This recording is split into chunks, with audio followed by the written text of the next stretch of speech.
Dear students, मैं doctor Zaidi आज आपको अपनी इस वीडियो लेक्चर में क्लास 11th बायोलॉजी एनसीईआरटी का first chapter the living world में टैक्सोनॉमिक कैटेगरीज टॉपिक को डिस्कस करूँगा। वर्ल्ड में 1.7 से 1.8 मिलियन बायोडाइवर्सिटी रिपोर्ट है। बायोडाइवर्सिटी, ठीक है। देखिए, अर्थ प्लैनेट पर या यूँ कहें कि वाटर प्लैनेट पर या हमारे वर्ल्ड में बायोडाइवर्सिटी 1.7 से 1.8 मिलियन स्पीशीज़ हैं। 1.7 से 1.8 मिलियन स्पीशीज़ की स्टडी करना पॉसिबल नहीं है,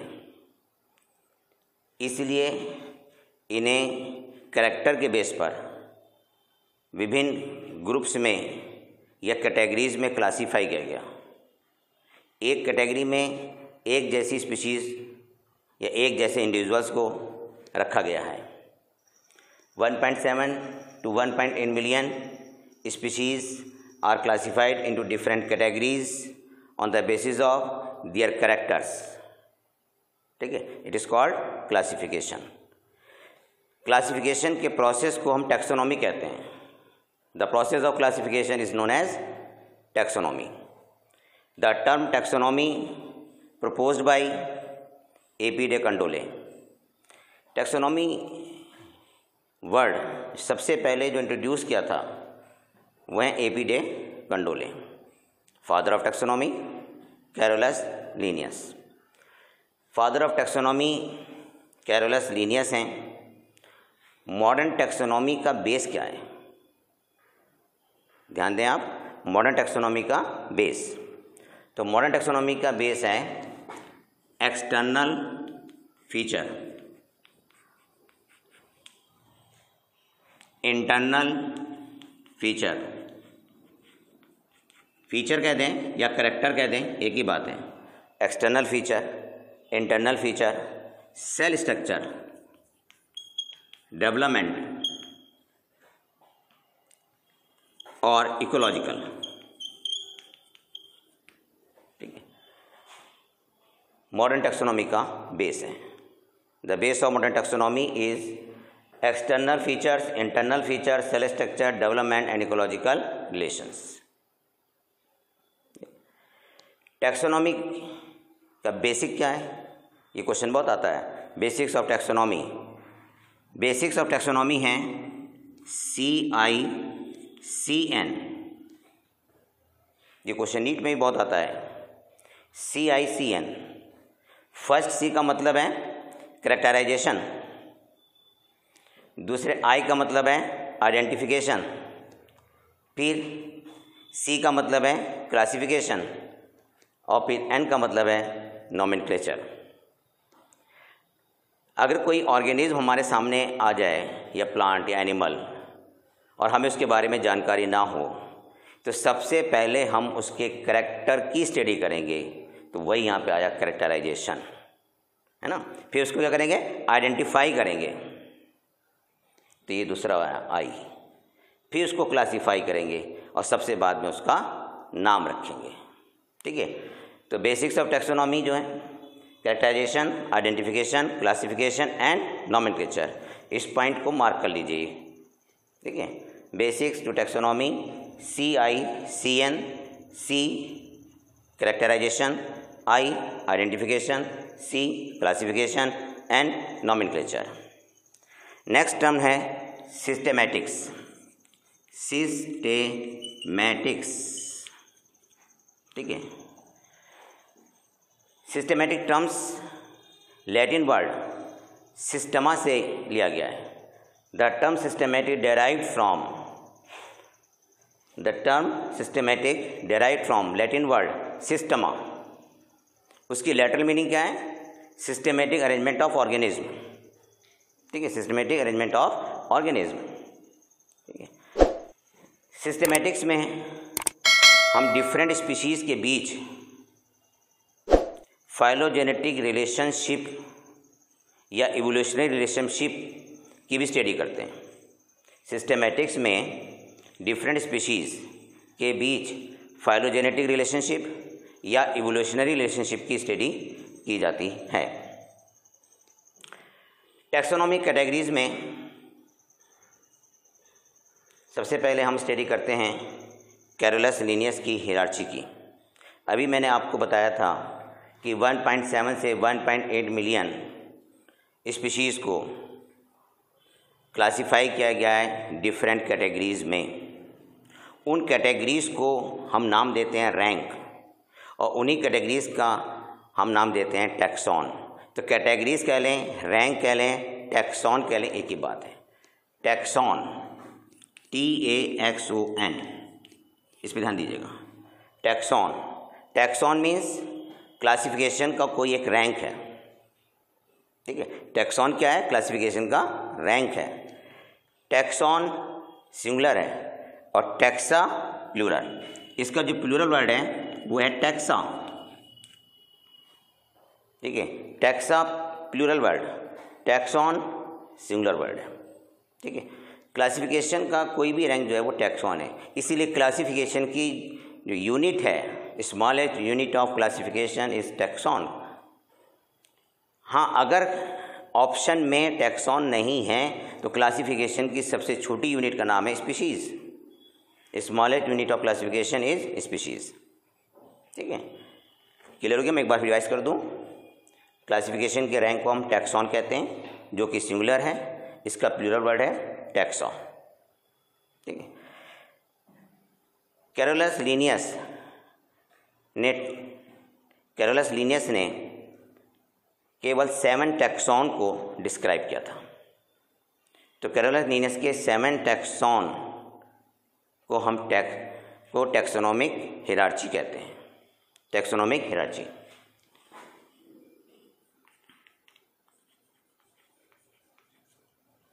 टैक्सोनॉमी हियरार्ची या कैरोलस लिनियस की हियरार्ची। पहला इसमें रैंक आता है किंगडम, दूसरा है फाइलम या डिवीज़न, इसके बाद किंगडम हो गया, फाइलम हो गया, क्लास, नेक्स्ट ऑर्डर, फिर जीनस फैमिली, फिर इसके बाद जीनस और फिर स्पीशीज़, ठीक है। ये जो मैंने लिखी है कैरोलस लिनियस की हियरार्ची है। किंगडम सबसे बड़ा टैक्सॉन, उसके बाद फाइलम, फिर क्लास, फिर ऑर्डर, फिर फैमिली, फिर जीनस और फिर स्पीशीज़। अगर हम इस ऑर्डर में पढ़ते हैं इसको, ये डिसेंडिंग ऑर्डर कहलाएगा। और अगर हम इस ऑर्डर में जाते हैं ऊपर की तरफ तो इसे हम कहेंगे असेंडिंग ऑर्डर। तो अगर हम असेंडिंग में चलें तो स्पीशीज़, फिर जीनस, फिर फैमिली, फिर ऑर्डर, फिर क्लास, फिर फाइलम या डिवीज़न और फिर किंगडम। एनिमल में फाइलम और प्लांट में क्या है? डिवीज़न, ठीक है। जब हम स्पीशीज़ से किंगडम की ओर जाते हैं, ठीक है, स्पीशीज़ से किंगडम की तरफ जाते हैं तो कॉमन कैरेक्टर डिक्रीज़ हो जाते हैं, ठीक है। जब स्पीशीज़ से हम किंगडम की तरफ को मूव करेंगे तो कॉमन कैरेक्टर डिक्रीज़ हो जाते हैं। इस हियरार्ची में देखिए स्मॉलेस्ट यूनिट कौन सी है? स्पीशीज़, और यह है क्या? टैक्सॉन, ठीक। स्पीशीज़ सबसे पहले हम कंसीडर करते हैं स्पीशीज़। स्पीशीज़ एक group of organism which can interbreed among themselves and produce fertile offspring called species। Organism का ग्रुप जो कि आपस में नेचुरली इंटरब्रीड करके फर्टाइल ऑफस्प्रिंग उत्पन्न कर सके उसे हम स्पीशीज़ कहते हैं। एग्जाम्पल के तौर पे मैं समझा रहा हूँ आपको। जैसे स्पीशीज़ ये ए है और ये बी है, इसने रिप्रोड्यूस किया और सी पैदा किया।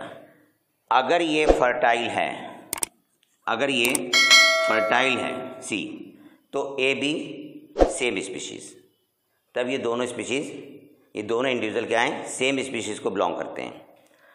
अगर हम यहाँ ए और डैश बी डैश का क्रॉस कराते हैं, यहाँ डी आता है, लेकिन ये स्टेराइल है। अगर ये स्टेराइल है तो A dash B dash same species को बिलोंग नहीं करते।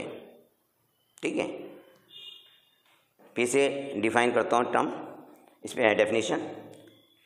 Species term proposed by John रे। Species term proposed by John Ray, a group of individuals which can interbreed among themselves naturally and produce fertile offspring, है ना, represent the species। मैंने भी आपको बताया कि ए और बी अगर आपस में रिप्रोड्यूस करते हैं और फर्टाइल ऑफस्प्रिंग को पैदा करते हैं तो ये एक ही स्पीशीज़ को डिनोट कर रहे हैं, ये एक ही स्पीशीज़ के इंडिविजुअल्स हैं। अगर मान लीजिए ए डैश बी डैश रिप्रोड्यूस करते हैं और ऑफस्प्रिंग आती है डी, लेकिन ये स्टेराइल है, तब ये एक स्पीशीज़ को बिलोंग नहीं करते। जैसे आपने सुना होगा कि हॉर्स का और डंकी का क्रॉस कराते हैं, मेल डंकी और फीमेल हॉर्स का, तो म्यूल आता है। तो म्यूल चूँकि स्टेराइल है, इसलिए ये हॉर्स और डंकी अलग अलग स्पीशीज़ को रिप्रेजेंट करेंगे। Organism with fundamental similarities, organism with fundamental similarities denote the species. देखिए, एक डेफिनेशन और मैं देता हूँ आपको स्पीशीज़ की। रिप्रोडक्टिवली आइसोलेटेड ऑर्गेनिज्म को भी हम स्पीशीज़ कहते हैं, है ना। कोई भी इंडिविजुअल अपनी ही स्पीशीज़ के इंडिविजुअल के साथ रिप्रोड्यूस करता है, दूसरी स्पीशीज़ के इंडिविजुअल के साथ रिप्रोड्यूस नहीं करता। ठीक है, एक स्पीशीज़ को हम दूसरी स्पीशीज़ से मॉर्फोलॉजिकल कैरेक्टर के बेस पर डिफरेंस पैदा करते हैं। मतलब एक जेनरा में अगर दो स्पीशीज़ हैं, उन दोनों स्पीशीज़ को जो हम डिफरेंस पैदा करते हैं तो मॉर्फोलॉजिकल कैरेक्टर बेस पे कर सकते हैं। जैसे एग्जांपल देता हूँ मैं आपको, सोलेनम निग्रम। ठीक है, सोलेनम निग्रम मकोई और Solanum tuberosum, Solanum tuberosum potato. ठीक है, देखिए जेनरा सेम है, सोलेनम, स्पीशीज़ निग्रम है, ट्यूबरोसम है, लेकिन दोनों प्लांट मॉर्फोलॉजिकली डिफरेंट हैं। तो एक स्पीशीज़ को दूसरी स्पीशीज़ से हम मॉर्फोलॉजिकल कैरेक्टर के बेस पर डिफरेंस पैदा कर सकते हैं या डिफाइन कर सकते हैं, डिस्टिंग्विश कर सकते हैं। जैसे मैंने एग्जांपल दिया यहाँ पे, सोलेनम निग्रम, सोलेनम ट्यूबरोसम, इनका जेनरा एक है, लेकिन ये दोनों प्लांट मॉर्फोलॉजिकल कैरेक्टर पे एक दूसरे से डिफरेंट हैं। ठीक है, इसी तरह से हम देखें Solanum nigrum, Solanum tuberosum, Solanum melongena. ठीक है, सोलेनम मेलेंजीना, ठीक है, ब्रिंजल, ये ब्रिंजल है, पोटैटो है, मकोई, ये तीनों क्या शो कर रही हैं, स्पीशीज़, और ये क्या है, जेनरा। ठीक है, एनिमल के केस में देखें, पैंथेरा लियो, पैंथेरा टिग्रिस। तो पैंथेरा लियो और पैंथेरा टिग्रिस, लियो और टिग्रिस क्या है, स्पीशीज़, लियो टिग्रिस क्या है, स्पीशीज़, लेकिन लियो और टिग्रिस को मॉर्फोलॉजिकल कैरेक्टर पर हम डिस्टिंग्विश कर सकते हैं कि ये टिग्रिस है, ये लियो है। Panthera leo means lion. ठीक है, तो पैंथेरा लियो और Panthera tigris both are different on the basis of morphological character. ये हमने स्टडी करी स्पीशीज़ की। नेक्स्ट रैंक है जीनस। ठीक है, तो स्पीशीज़ से बड़ा रैंक कौन सा हुआ, जीनस। इसको हम टैक्सॉन कह सकते हैं, जीनस कह लें या जेनरा कह लें, एक ही बात है। एक जीनस में एक से ज़्यादा स्पीशीज़ हो सकती है। तो एक closely related group of species, A closely related group of species place under the genus. ठीक है, क्लोजली रिलेटेड स्पीशीज़ का जो ग्रुप है वो जीनस को रिप्रेजेंट करता है। एक जीनस में कई स्पीशीज़ हो सकती हैं, तो उन स्पीशीज़ के करैक्टर जीनस तक तो कॉमन होंगे, स्पीशीज़ लेवल पर उनके कॉमन फीचर कम हो जाते हैं, उनके स्पीशीज़ स्पेसिफिक करैक्टर बन जाते हैं। ठीक है, मैंने बताया कि एक जीनस में या एक जेनरा में कई स्पीशीज़ होती हैं, तो उन सभी स्पीशीज़ के जीनस तक के करैक्टर तो कॉमन होते हैं, लेकिन स्पीशीज़ लेवल पे करैक्टर स्पीशीज़ स्पेसिफिक हो जाते हैं, उनके कॉमन करैक्टर बहुत कम हो जाते हैं। एग्जाम्पल दे रहा हूँ मैं आपको, Panthera pardus, Panthera leo, Panthera tigris, 3 है। देखिए, पैंथरा लियो, पैंथरा परडस, और तीसरा क्या है, पैंथरा टिग्रिस। ठीक है, Panthera leo, Panthera pardus, Panthera tigris. Tigris क्या है, स्पीशीज़, परडस क्या है, स्पीशीज़, लियो क्या है, स्पीशीज़, और ये क्या है, जेनरा। तो एक जेनरा में देखिए 3 स्पीशीज़। ठीक है, इसी तरह से मैंने तुम्हें यहाँ बताया था कि सोलेनम में 3 स्पीशीज़ हैं, Solanum nigrum, Solanum tuberosum, Solanum melongena, और भी हो सकती हैं। एनसीईआरटी में सिर्फ 3 का डिस्कशन है, तो वही मैंने यहाँ पे 3 का डिस्कशन किया। ठीक है, तो एक जीनस में एक से ज़्यादा क्लोजली रिलेटेड स्पीशीज़ होती हैं। नेक्स्ट रैंक है फैमिली। ठीक है, नेक्स्ट रैंक है फैमिली। तो एक group of related genus, A group of related genus represent the family. ठीक है, एग्जाम्पल देखिए, धतूरा, पिटूनिया, धतूरा है, पिटूनिया, पोटैटो। ठीक है, धतूरा, पिटूनिया, पोटैटो, सोलेनम ट्यूबरोसम, है ना। ये 3 तरह के जेनरा हैं, लेकिन इनकी फैमिली एक ही है। फैमिली का नाम क्या है, सोलेनेसी। फिर सुने आप, Datura, petunia and Solanum placed under the family Solanaceae. ठीक है, इसी तरह से Panthera leo, Panthera pardus, Panthera tigris. एक आता है फेलिस, फेलिस मीन्स कैट। तो Felis and Panthera both are include under the family Felidae. मतलब फेलाइडी फैमिली में पैंथरा को भी रखा गया है और फेलिस को भी रखा गया है।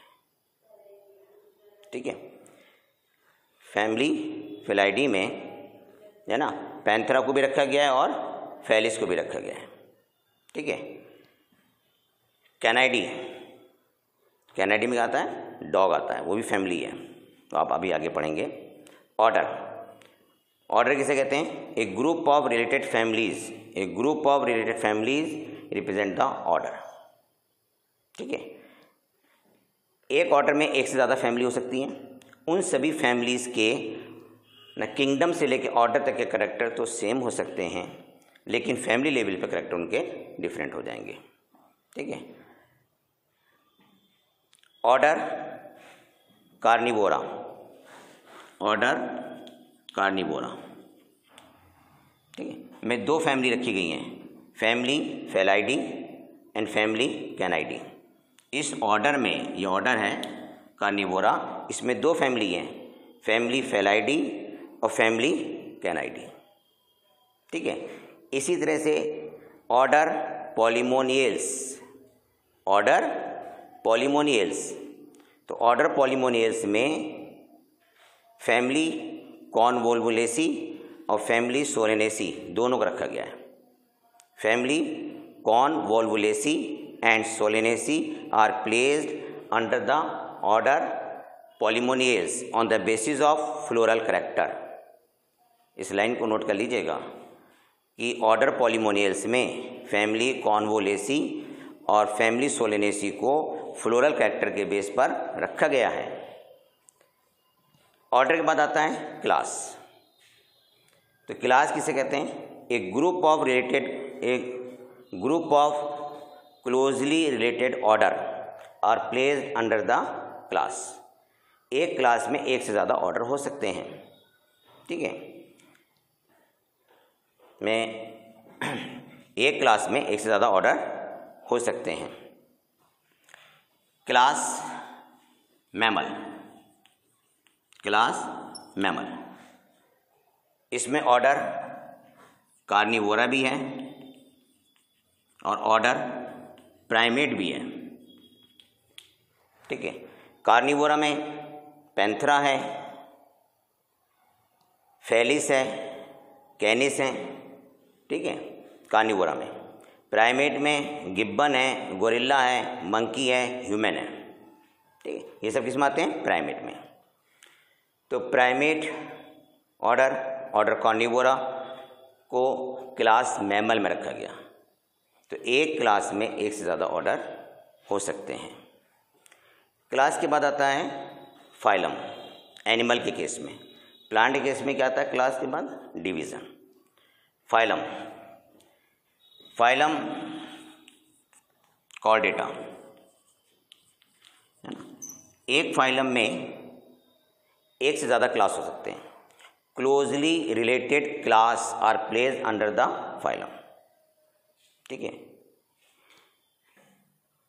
जिस फाइलम में, है ना, ये फाइलम के अंदर जितने भी क्लास आते हैं उन क्लास के बेसिक कैरेक्टर सेम होते हैं, ठीक है। जैसे फाइलम कॉर्डेटा है, तो फाइलम कॉर्डेटा का बेसिक कैरेक्टर क्या है? Presence of dorsal tubular nervous system in any stage of life, presence of gill slit in any stage of life, presence of notochord in any stage of life. Phylum Chordata में उन्हें रखा गया है जिनकी life की किसी भी stage में फेरेंजियल गिल स्लिट्स होते हैं, जिनकी लाइफ की किसी भी स्टेज में नोटोकॉर्ड पाई जाती है, जिनकी लाइफ की किसी भी स्टेज में डॉर्सल ट्यूबुलर नर्वस सिस्टम पाया जाता है, ठीक है। तो उन सब स्पीशीज़ को, उन सब ऑर्गेनिज्म को हमने किस में रखा? फाइलम कॉर्डेटा में, ठीक है। ये इनका बेसिक कैरेक्टर था। तो इसके अंदर जो क्लास आते हैं वो क्लास कौन कौन से हैं? एम्फीबियंस, रेप्टाइल, एवीज और मैमल्स। देखिए मैमल्स का बेसिक, मैमल्स में भी वो 3 कैरेक्टर हैं। कौन से? Dorsal tubular nervous system, pharyngeal gill slits, notochord, life की किसी स्टेज में आते हैं। इसी तरह से ये एवीज में आते हैं, इसी तरह से रेप्टाइल में आते हैं, इसी तरह से एम्फीबियंस में आते हैं, इसी तरह से सुपर क्लास स्पीसीज में आते हैं, ठीक है। तो फाइलम में क्लोजली रिलेटेड क्लास को रखा गया है, ठीक है। और उन सभी क्लास के कैरेक्टर फाइलम लेवल पर सिमिलर होते हैं। फाइलम को रखा गया है सबसे बड़े रैंक किंगडम में, ठीक है। फाइलम के बाद कौन सा रैंक आता है? किंगडम। अब लीनियस के क्लासिफिकेशन में किंगडम 2 ही थे, एक प्लांटी, एक एनिमेलिया। प्लांटी में प्लांट्स को रखा गया है, एनिमेलिया में एनिमल्स को रखा गया है, ठीक है। जैसे किंगडम में एक बेसिक कैरेक्टर लिया जाता है, जो बेसिक कैरेक्टर है ना उस किंगडम के सभी ऑर्गेनिज्म में पाया जाता है, ठीक है। जैसे हम एनिमेलिया का कंसीडर करें तो एनिमेलिया में सेल वॉल नहीं है, सेल मेम्ब्रेन है, तो सब में सेल मेम्ब्रेन है, वैक्यूल नहीं है ना। तो किसी भी इस किंगडम एनिमेलिया के किसी भी इंडिविजुअल्स में वैक्यूल नहीं होगी। तो किंगडम सबसे बड़ा टैक्सॉन है और स्मॉलेस्ट टैक्सॉन कौन सा है? स्पीशीज़ है, ठीक है। लास्ट में मैं रिवाइज करता हूँ। कैरोलस लीनियस की हिरार्ची, कैरोलस लीनियस की हिरार्ची में 7 रैंक्स हैं। पहला किंगडम है, फिर फाइलम, फिर क्लास, फिर ऑर्डर, फिर फैमिली, जीनस, स्पीशीज़। स्पीशीज़ सबसे छोटा रैंक है। प्लांट में हम फाइलम नहीं लेते, डिवीज़न लेते हैं, ठीक है। प्लांट में हम फाइलम नहीं लेते, क्या लेते हैं? डिवीज़न लेते हैं। टैक्सोनॉमिक कैटेगरीज आप पढ़ रहे थे, तो टैक्सोनॉमिक कैटेगरीज इन्हीं को कहते हैं कि किंगडम, फिर फाइलम, फिर क्लास, फिर ऑर्डर, फैमिली, जीनस, स्पीशीज़। ये टैक्सोनॉमिक कैटेगरीज हैं। आपने इसकी स्टडी कर ली। Thank you.